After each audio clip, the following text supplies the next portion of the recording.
UK guys, hello, welcome back to Sim UK, and of course welcome back to Total War Saga Thrones of Britannia. What a fantastic game this is! I am actually genuinely really excited and really happy about this game. Now, in the last episode I apologise for the quality of that. It was rushed through. I've had so many demands upon my time over the weekend, whilst indeed trying to learn how to play the game and trying to remind myself of all the little nuances that comes with the game. Yeah, it wasn't the best quality video, and I apologise for that. Hopefully the quality will be improved today and thereafter. So let's begin. I'm going to discuss more today about the ways in which you can manage your towns and cities and countries.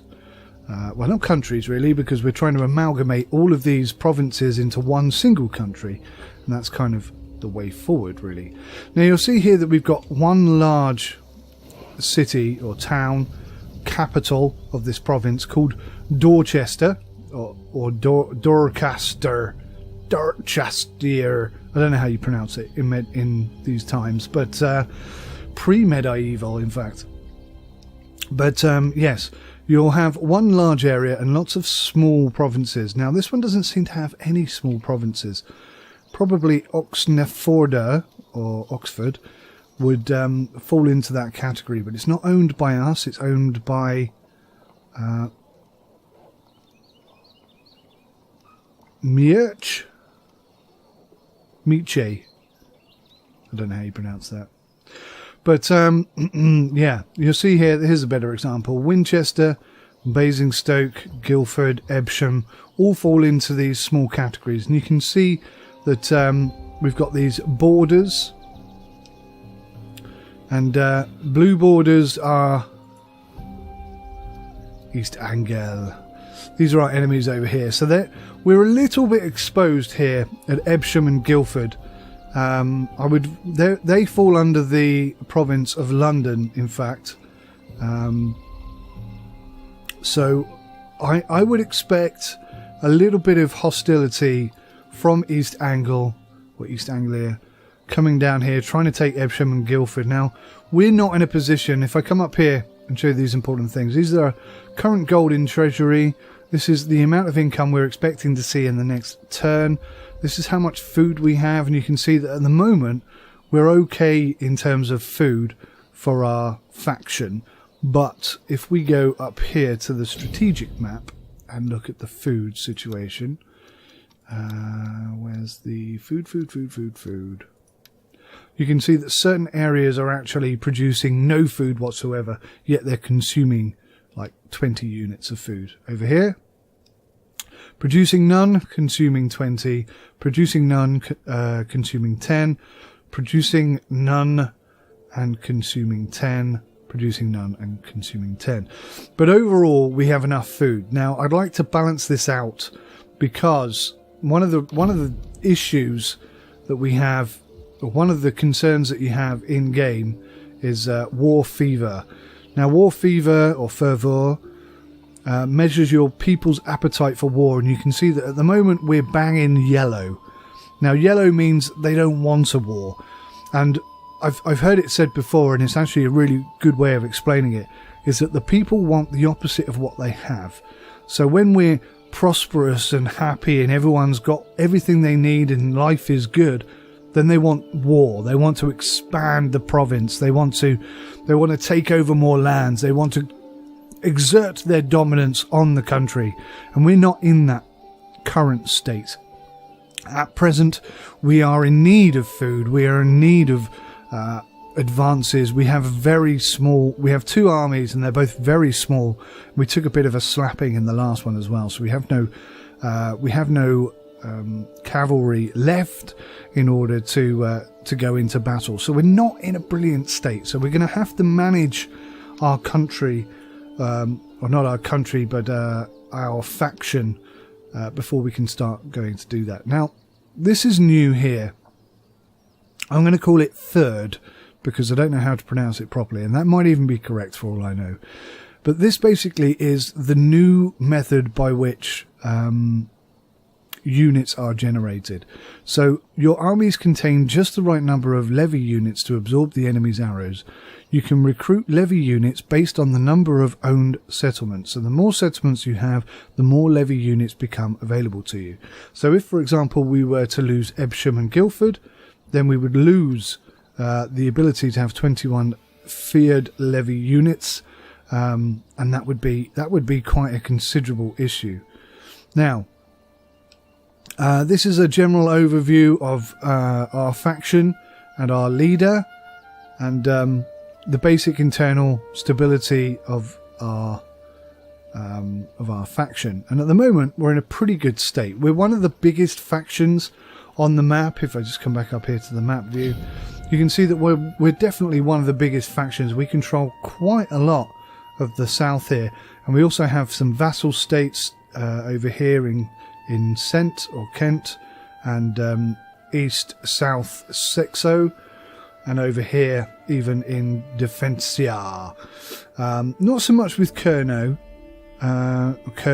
but yeah, we've got some alliances up here in the Welsh hills, and we pretty much own all of the south, and it's this sort of Norfolk area, London and Norfolk area, where basically known as East Anglia or East Engle, where all of the Viking elements have settled. And yeah, we want to be building up, expanding, and taking an attack into here. Now, the benefits of being so big, obviously, are that you have more income, you have greater influence over neighbouring factions, and so on and so forth. But obviously, the negative aspects almost outweigh the positive aspects, because we have much greater area that we need to defend and protect. And obviously, you have no idea where the enemy are going to come from. And the AI in this game are ruthless. They are not scared of us whatsoever. We're quite small. Our armies, in comparison to the likes of East Angle, are tiny. We are not in a strong physical position. Now, at some point, I'd like to come and take on a unit up here in the Scottish Hebrides and see if I can't win the game from up there. But that's going to be tough. And yeah, or maybe even from Ireland and work our way over. But yeah, as it is, this is us at the moment, and this is where we need to focus. So if we come out of here and go to not missions, I want to go to faction. There we go. So this is our current faction at the moment, and you'll see that we are King Alfred.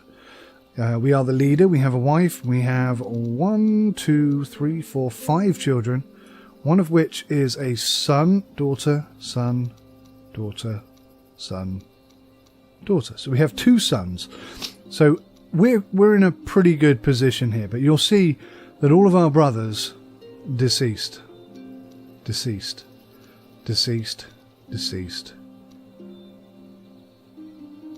And actually, she's never been married. Athelwith.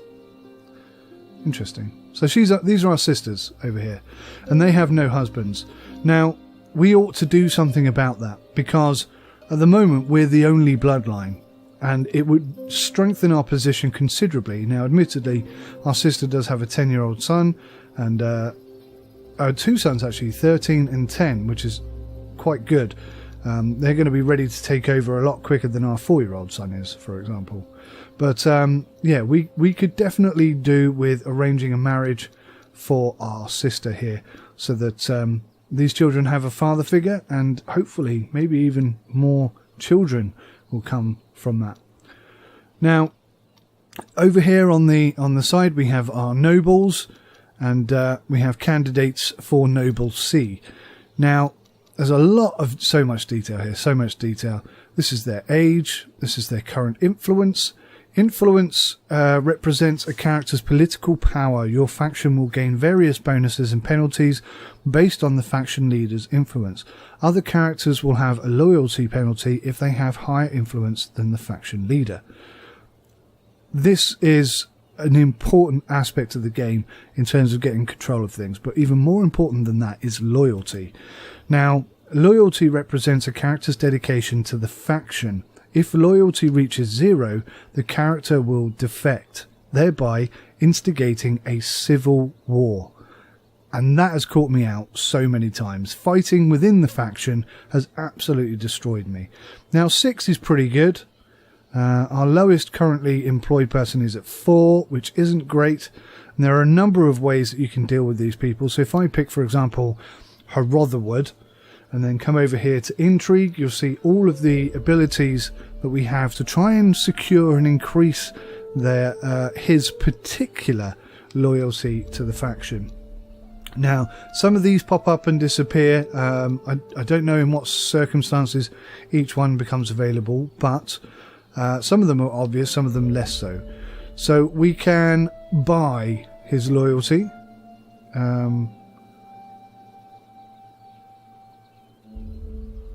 Yes, I think that's purchasing. Secure loyalty with money. We can assassinate them if they're becoming a big problem. We can adopt them as a non-family member so that their future efforts may serve our family interests and the faction more closely. We can seek them a wife. I didn't actually mean to click on that.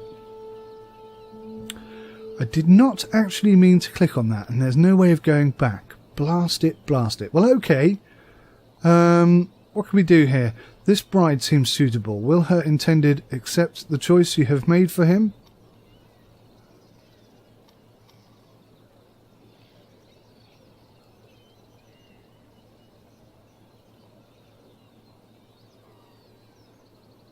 Now, you can see there's a lot of negative aspects that come with this.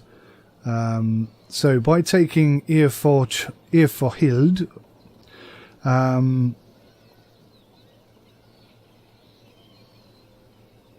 I think maybe he's not that keen. Turn her down. Yeah. So anyway, yes. Alternatively, we can lower his influence, which will reduce his influence, and he won't be able to create a civil war effectively. And finally, you can strip an estate from him. Now, estates are handled here. Governors and estates, you can see that, let's find one with an estate. Does nobody have an estate?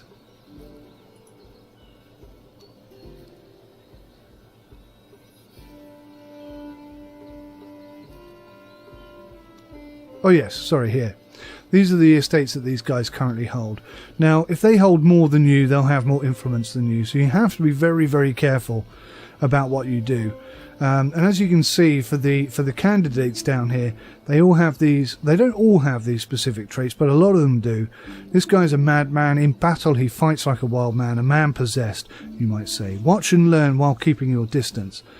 Horseman, so virtually born in the saddle, this fellow knows how to look after horse and rider on campaign. So they each have their own benefits and negative aspects. You don't know what their influence is like, and you certainly don't know what their allegiance to the faction is like. So it's it's a bit of a gamble bringing in new candidates. You have to watch them very carefully. These are the guys that generally cause me lots and lots of issues. But yes, you can offer and deny estates. Now, those with the crown on belong to us, Alfred, and those without. So this belongs to Wiglaf. Here, this is Wiglaf. He's in charge of Shaftesbury. So Southampton is currently run by, who's this? Leofstan. Here we go. Now he's got two estates to his name. And this is a good way of securing their loyalty, but you've got to be careful that you don't give them too much power, because you'll just end up with the same problem as well. Records, in terms of records, this just is endless. I mean, it goes on and on and on. It just accumulates as you play. Very impressive stuff, and it will show up on the map here as well. Statistics, this is just literally your statistics about playing the game. your specific game that you're playing at the moment. Lots and lots and lots and lots of detail. And what I've explained there in that took me 10 minutes to explain that. That's just one small part. Technology I'll discuss as well. You've got military and civic technology elements, and this is new. Rather than being a tech tree in the traditional sense of tech tree, like you unlock one thing, there's another thing, so on and so forth.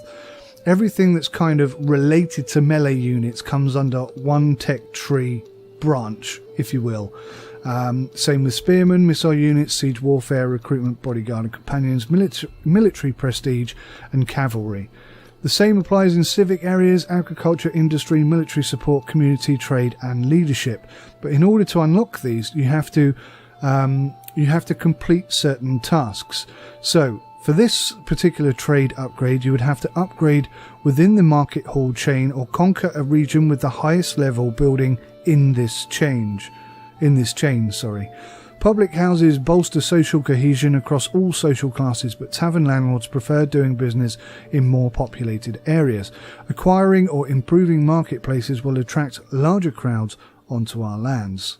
So, positives and negatives with all of these things, and this is a unique way of doing it. So, for example, melee units here, we need to recruit 10 sword and or axe infantry units. Units provided by the garrison building chain also count towards this. So rather than just getting a unit, having them in your army and then upgrading that particular unit as and when you see fit, there are now specific tasks which need to be completed. And for example, recruiting 10 sword and or axe infantry units is a brilliant way of replicating real life, because you would theoretically employ, let's say for example, 10 sword and or axe infantry units before you started thinking to yourself, maybe if we extended the length of the axe or made the sword sharper, they would be more effective as a unit.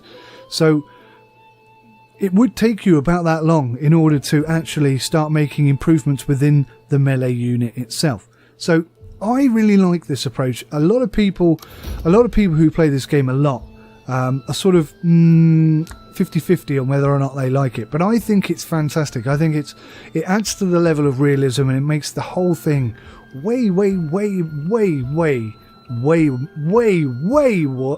more realistic. Sorry, I couldn't stop saying way then. That was very weird. I genuinely couldn't stop. Economy tab. These are our taxes, currently set at normal. If you upgrade or reduce these, it will have effect on your public order and on your food production. Public order, by the way, is very, very important. You can see the public order information here, 10, 13, 8. Who's this? This is Middle Saxo with a public order of 8, which is not brilliant. So we're probably going to have to make a few changes over here just to secure public order. And obviously, you know, we want to make everyone happier in our province so that we can start making armies and start attacking the enemy and start bringing England together as one. So there is so much information. Trade details. Now, I haven't looked at this a great deal, but obviously as the game progresses, trade is an important aspect. And securing not only resources that your armies will need and your people will need, but also financial aspects of trade elements. Stuff that we import, you might want to look at this and say, well, okay, we import a lot of lead. Maybe if we could find a way of producing our own lead, that will reduce our reliance upon other people. There's a lot of information here. There's also a summary element here.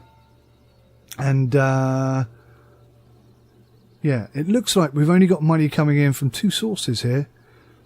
I'm going to have to, like I say, I'm not 100% on everything. I am still learning as I'm playing. I've only had the game for 3 days, but I can tell you already that this game is absolutely flipping amazing.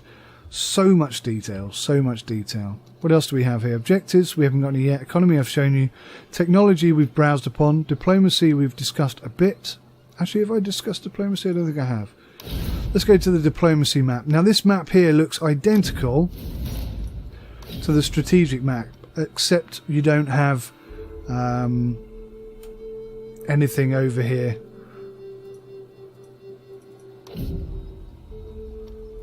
Just going to try something important now. So this gives you a good oversight of how everybody's getting on. What does white mean? Their relationship is white. So is that good?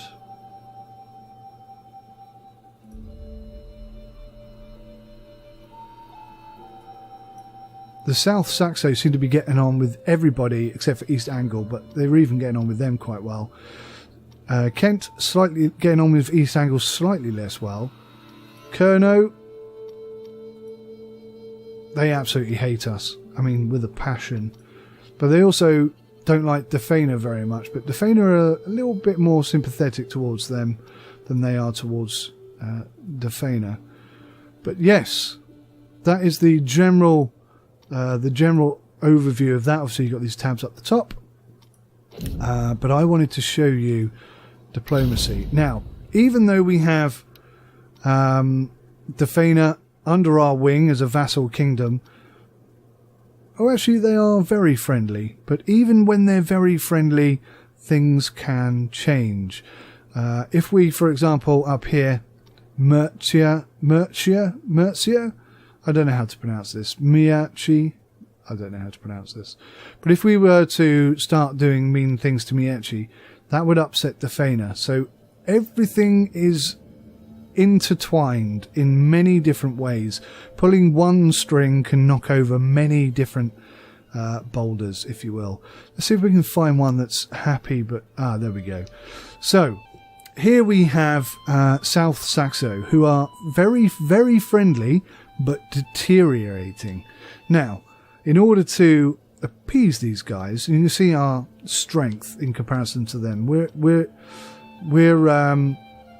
Sorry, they are the 11th strongest faction, and they have 6 regions at present. So we definitely don't want them to fall apart. There's a few. Currently, we have the highest strength ranking. We are regarded as trustworthy and steadfast, and we're inspiring. These guys here, their ethics matter. They're aggressive. They admire the English, and they consummate imperialism. So, which is all good. And we already have with them, there are vassal kingdoms, so we have diplomatic ties, we have trade ties, and we also have military ties, which allows us to take our military units into South Saxo without any kind of issue. Now, we could cancel the vassal kingdom, but obviously that would be a negative thing. We could declare war, that would also be a negative thing, or we can make payments to them or demand payments from them, which would either be positive or negative. But obviously, if we started paying them money, they'd think less of us, and we'd lose a bit of control as a result. So much to think about, there really is. Now, in addition to everything that I've said, we also can, if we go to faction, and let's say our sister, Athelswith, we could arrange a marriage to, I don't know who.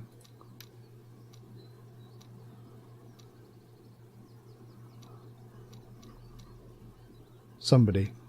I don't know. I was thinking I could try and arrange a marriage to someone in South Saxo, but that option didn't come up. I'm thinking maybe it needs to be available within this It is always banner. a joy to receive a friend. There we go.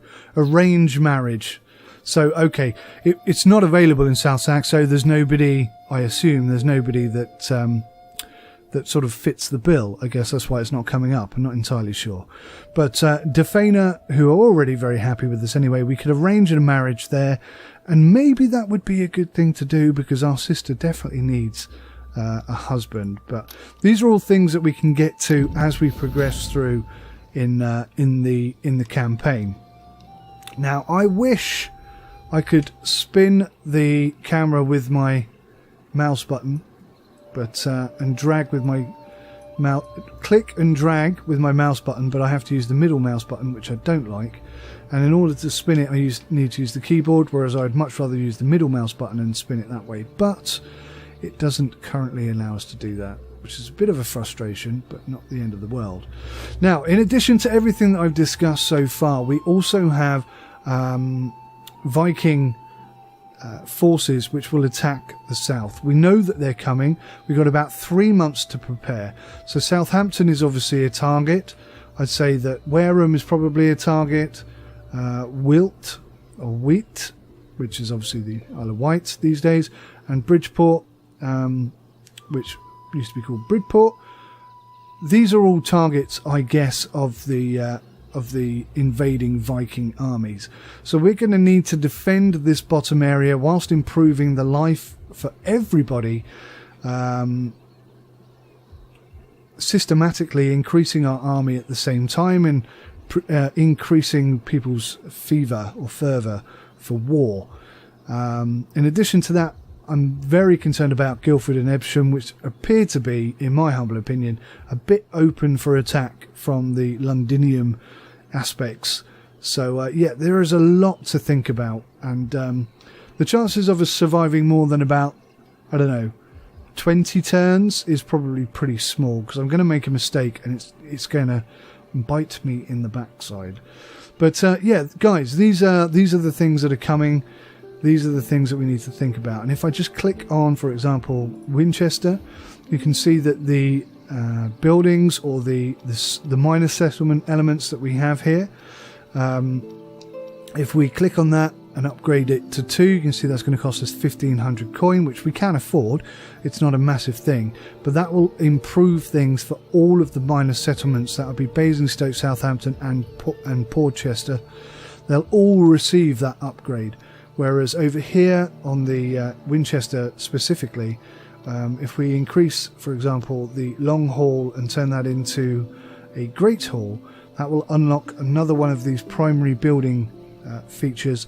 And anything that I put here benefits this whole province and also the faction as a whole. And any negative elements, so for example, if we click on this and say salt plans, you can see that that brings us -4 on the what's it called, the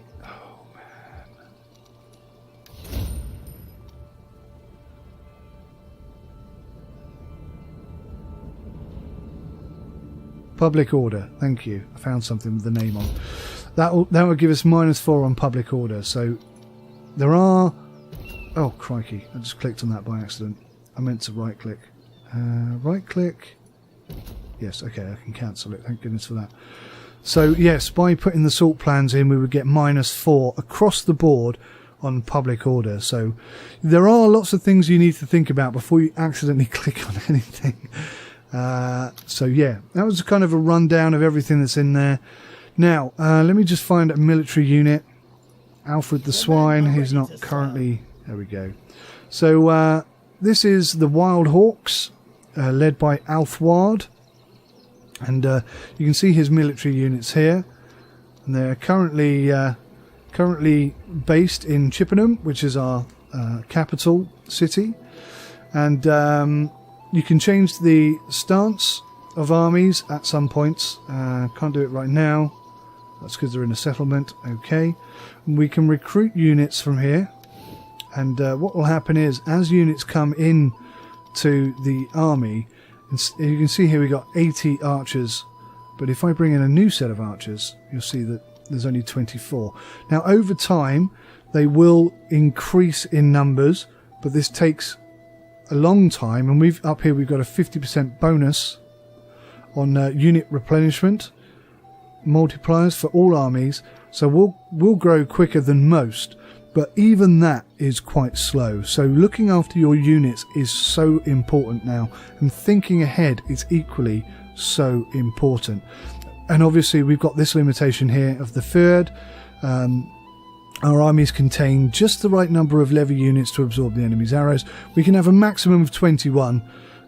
So if we if we start pulling too many units in, we're going to have a lot of negative aspects. Do we have horsemen here? We don't, do we?